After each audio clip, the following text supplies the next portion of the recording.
Tatago lang kita. Kaya sound. Okay.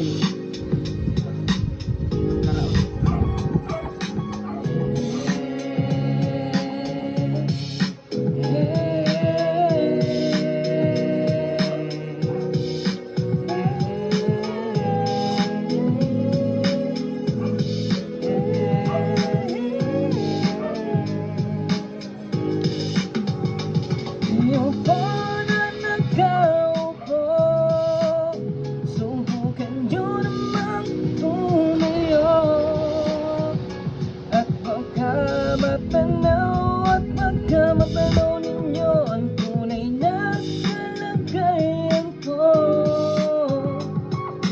Naupuan na yan po ba kayo sa loob ng malaking bayan? Malawak na bakuran, mataas na pader, pinapaligiran at nakapilang mga mamahaling sasakyan. Mga bantay na laging bulong na bulong, wala na makasal pero marami ang nakabarong. Lumakas man ang ulan ay walang butas ang bubong, mga platot kutsara na hindi kilala ang kotong at nakanin. Ilimutin ang gatas na nasakaw, kahit na hindi pa sa lamesa ay may hamon. Sarap sigurong manirahan sa bahay na ganyan, tabi pa nila ay dito mo rin matatagpuan ang tao na nagmamayari ng isang upuan, na pag may pagkakatao ay pinag-agawan. Kaya naman hindi niya pinakapawalan, kung makikita ko lamang siya ay aking sisigawan. Yupo na nagkaupo, subukan nyo namang tumayo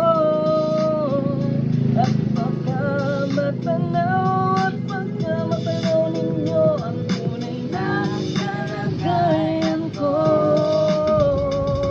Mawalang galang na buo sa taong nakaupo, alam niyo bang patakan ng bigas namin ay di puno? Ang linig na bahay namin ay pinagkabit-kaping hero. Sa gabi ay sobrang init na tumutunaw ng yelo, na di kayang bilhin ng pang-ilagay sa inumin. Pinakulong tubig sa lumang takoring uling-uling, gamit na panggatong na inanod lamang sa espero na nagsisili kusina. Sumagi ating banyo ang aking ina na may kayaman ng isang kaldero na nagagamit ng pagkang aking ama ay sumilo, pero kulang na kulang pa rin. Kulang na tuyot asin ang 50 pesos sa magamit pagkakasyahin. Di ko alam kung talagang maraming harang umataas ng ang bakod o nagmumulag-mulagan lamang po kayo. Kahit sa dami ng pira nyo walang doktora makapagpapalinaw ng mata nyo, kaya huwag kang masyadong halata.